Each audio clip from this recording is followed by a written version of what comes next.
माझं सौभाग्य भाग 13. विक्रांत आणि मधुरा आता बऱ्यापैकी एकमेकांसोबत बोलत होते. विक्रांतीचा लॉचा अभ्यास घ्यायचा. तिला आधीच त्या विषयाचा कंटाळा होता. त्यात विक्रांत तिला डीप मध्ये शिकवायचा, त्यामुळे ती खूपच वैतागून जायची. अहो, जितकं शिकवलंय त्यात मी होईन ना पास. आता बस, मला कंटाळा येतोय.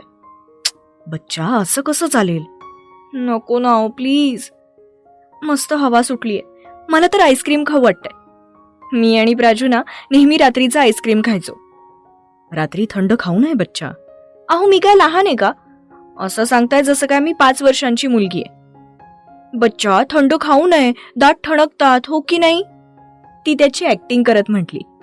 तिची ती ऍक्टिंग बघून त्याला खूपच हसू आलं. बर, चल. कुठे? आईस्क्रीम खायला? वाव, खरंच? चला चला, लवकर चला. हो हो, आधी जॅकेट किंवा स्वेटर घाल. बर. थोड्या वेळाने ते आईस्क्रीम पार्लरला पोहोचले. कोणता फ्लेवर हवाय?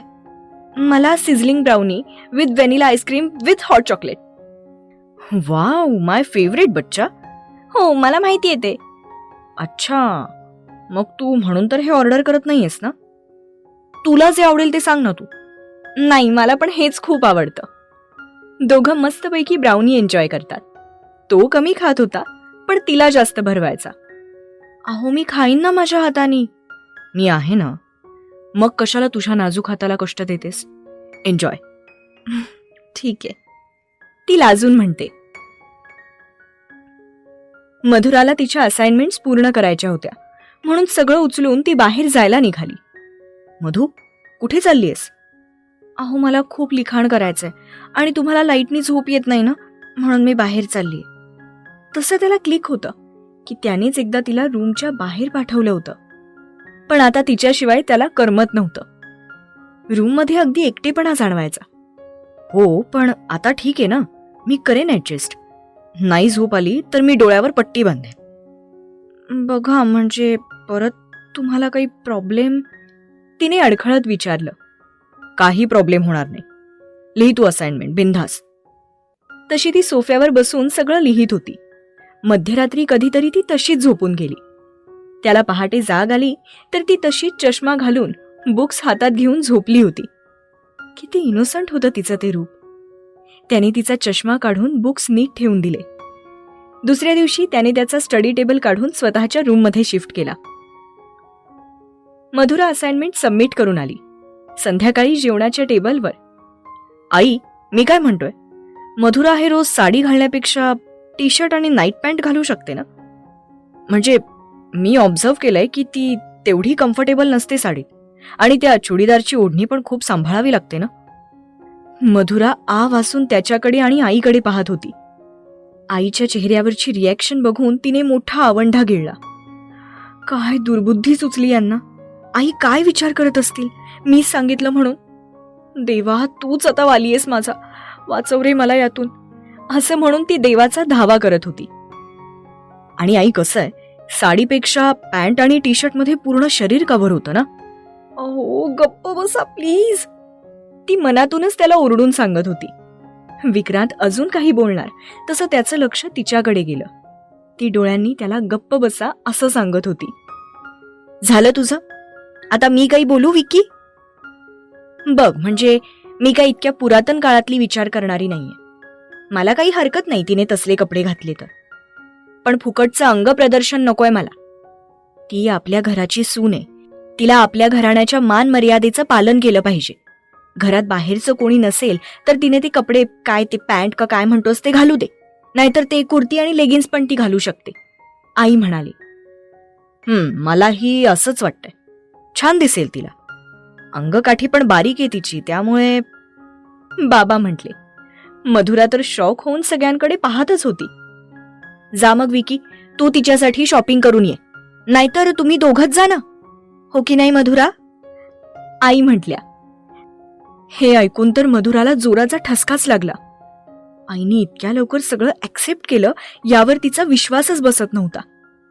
रूममध्ये, नलिनी, छान वाटलं मला. तू मधुराला मॉडर्न कपडे घालण्यासाठी परवानगी दिलीस. मला वाटलं नव्हतं तू ॲग्री करशील म्हणून. बाबा आईला म्हणाले, अहो न द्यायला काय झालंय, ती पोर किती अवघडून जाते साडीत कळत होतं की मला. पण विक्रांतच लग्नाआधी म्हणाला होता तिने साडीच नेसायची, म्हणून मी गप्प होते. पण आज त्याला त्याच्या बायकोची काळजी आहे हे बघून मनाला समाधान वाटलं. खूप सहनशक्ती आहे मधुरामध्ये. विक्रांतसारख्या रागीट मुलाला किती प्रेमळ बनवलंय तिने. त्याचं पानही हलत नाही हिच्याशिवाय. आपल्या घराला ना घरपण आलंय मधुरामुळे. मग का आडकाठी करू मी तिला? मग तिच्यावर सारखी ओरडत का असतेस बरं? अहो थोडा सासूरवास दाखवावा लागतो, नाहीतर सुना डोक्यावर बसतात, हो की नाही? हो का सासूबाई? आवडली बरं का आम्हाला ही खाष्ट सासू. आई बाबा दोघंही मनमुराद हसतात. इकडे मधुरा विक्रांतवर जाम वैतागली होती. त्याला उश्या फेकून मारत राग काढणं सुरू होतं. बच्चा सांगशील का काय झालंय? ती त्याला परत एक पिलो फेकून मारते. अगं पिल्लू बोल ना. पुन्हा एक उशी मारते. तुम्ही काय बोलत होतात बाहेर? आईनं काय वाटलं असेल की मी तुम्हाला हे बोलायला लावलंय? देवा, मी कसं फेस करू त्यांना आता? का केलं तुम्ही असं? हा, मी कुठे काय म्हणाले होते की मला साडी घालण्यात प्रॉब्लेम आहे वगैरे? मग का मध्येच असं पचकलात तुम्ही? आता असंच झालं ना की मी माझ्या नवऱ्याला शिकवते. हो तूच म्हटली होतीस बच्चा. मी? कधी, कुठे, केव्हा? ती विचार करू लागली. आणून देऊ का लक्षात? असं म्हणत त्याने तिच्या हातातली उशी घेतली आणि तिला मागून हक केलं. तिचे हात आपल्या हातात घेतले. त्याच्या अशा वागण्याने ती अजूनच घाबरून गेली. मग मी कधी म्हणाले होते तुम्हाला? आठव ना बच्चा. तो एकदम रोमॅन्टिक आवाजात तिच्या कानात बोलत होता. त्याच्या आवाजाने तिच्या अंगावर रोमांच येत होते. तरी कसं बसं स्वतःला कंट्रोल करत ती म्हटली, मला नाही आठवत आहे.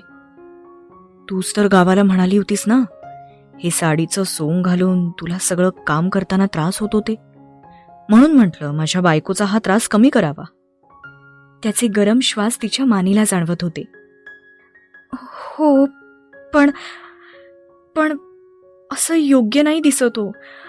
आई बिचारी पारच अवघडून गेली होती. तुझ्यासाठी योग्य अयोग्य ठरवण्याचा अधिकार फक्त मला आहे. आणि मला काही हरकत नाहीये कोणी मला बायकोचा बैल जरी म्हणलं तरी. मला फक्त आणि फक्त तुझं सुख हवंय, तुझ्या चेहऱ्यावर हसू हवंय. आणि तू लोकांची काळजी अजिबात करू नकोस, त्यासाठी मी खंबीर आहे ना. तुला हे सारखं काकूबाई सारखं राहण्याची काही गरज नाहीये. यापुढे तुला जे वाटेल ते कर.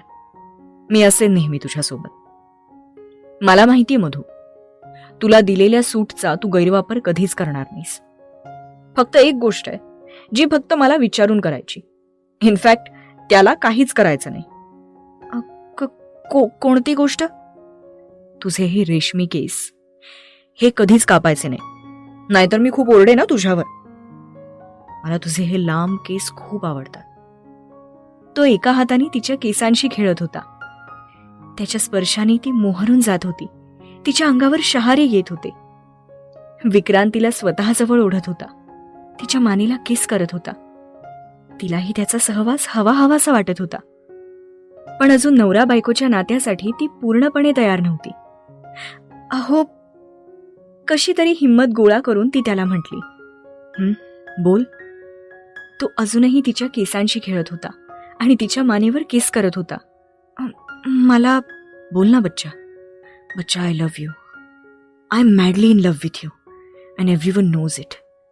मी असताना तुला कोणी काहीच बोलणार नाही, गॅरंटी ही माझी. त्याचे बोल ऐकून तिच्या पोटात गुदगुल्या होत होत्या. पण नात्यात तेवढा मोकळेपणा नव्हता आला त्यांच्या. ती अजून त्याच्याशी समरस व्हायला तयार नव्हती. अहो, मला झोप आलीये, प्लीज सोडा ना. त्यालाही त्याची चूक लक्षात आली. त्याने पटकन तिला सोडलं आणि तो बाहेर निघून गेला. तिला काहीच समजलं नाही. ती त्याची वाट पाहून तशीच बुक हातात घेऊन वाचत वाचत झोपी गेली. ती झोपल्यावरच तो रूममध्ये आला. तिचा चष्मा आणि बुक त्याने काढून ठेवलं. बराच वेळ तो तिला न्याहाळत होता. बच्चा, खरंच सॉरी.